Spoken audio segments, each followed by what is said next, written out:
So the reason why I don't make YouTube my job is one, I already have a reliable source of income, and I don't feel like having to please some sort of algorithm and stress about views and stress about sponsorships and having to censor myself.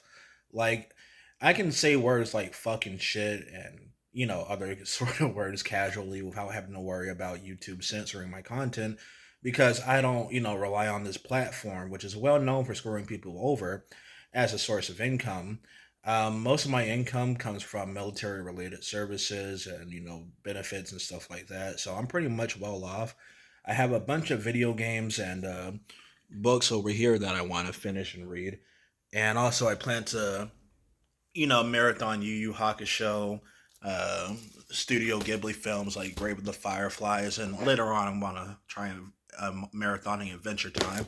So I don't really want to become a YouTuber because the thing about YouTubers is that they usually stress out about making quote unquote quality content, which means doing all sorts of editing and stuff. And what's funny is that the videos that I put the most effort into are the ones that don't really get many views unless unless I use that promotion feature, but I don't really feel like using that promotion feature. I also don't got to worry about e-begging on Patreon or what's that? Oh, or doing that stupid gay members only shit. Like you guys seen that feature on YouTube, right? The members only. Like that sounds like some cult shit.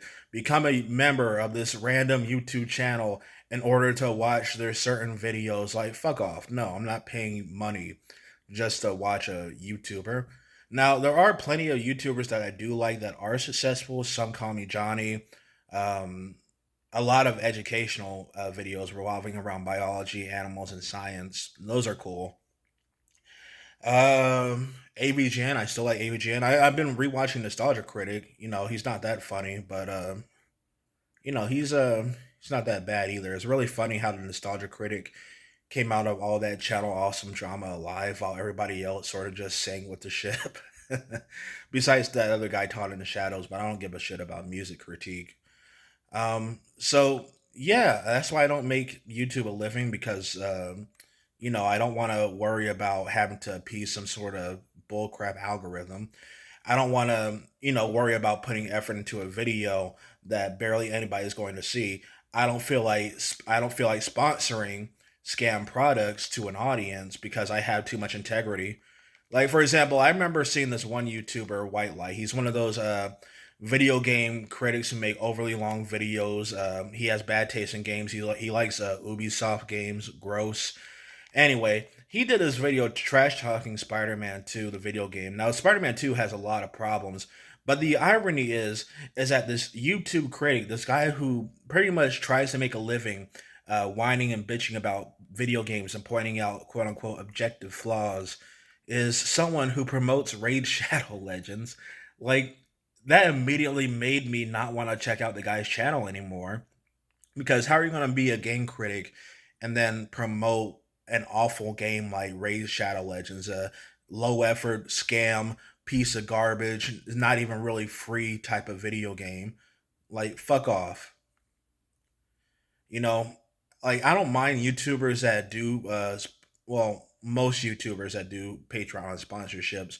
But if you're a game critic and you're sponsoring a bad game, that's hypocritical as fuck. What else? What else? For example, I like the YouTube channel Oversimplified.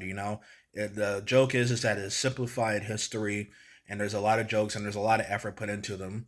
And when that guy makes a sponsor that's some bullcrap product, I know it's hypocritical to say this, but I don't mind when he does it because at least when he does it, he's way funny and more talented, and there was that time where he sponsored Honey, and we all know how Honey turned out being a complete and total scam.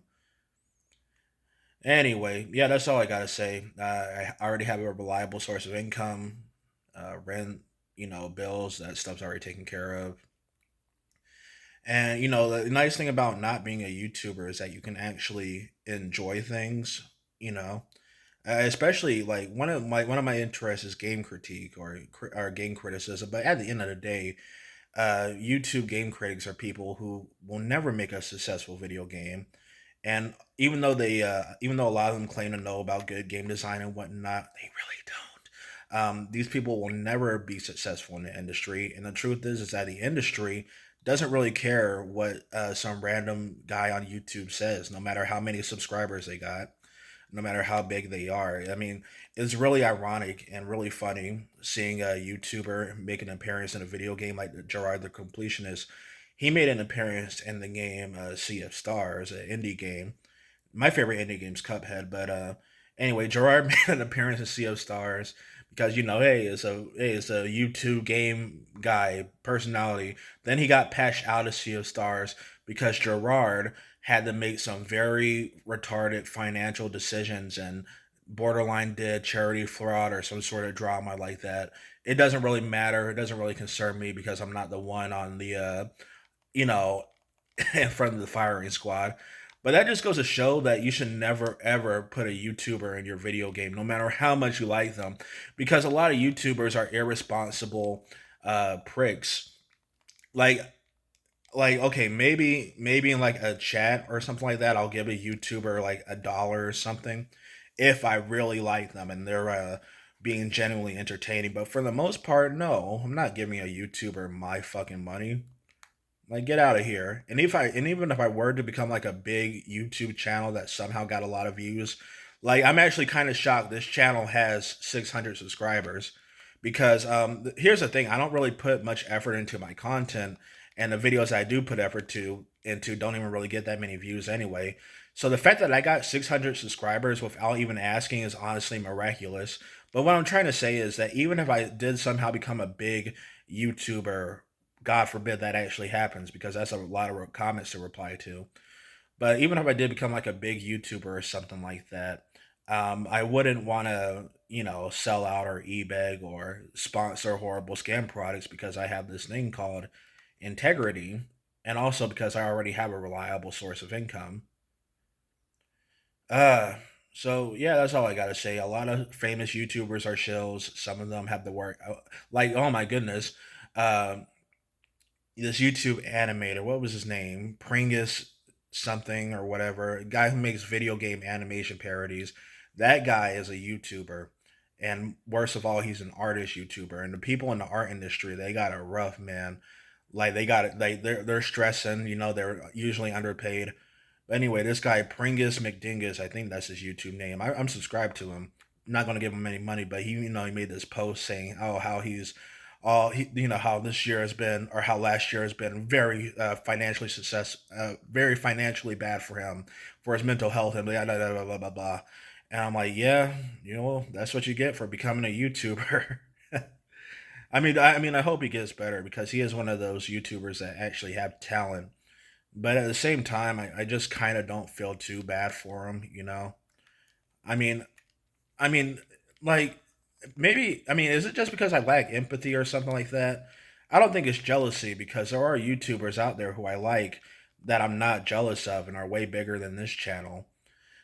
But I don't know, man. I feel more bad for the homeless people I see on the streets than I do compared to some YouTube online personality who just made the wrong financial decisions.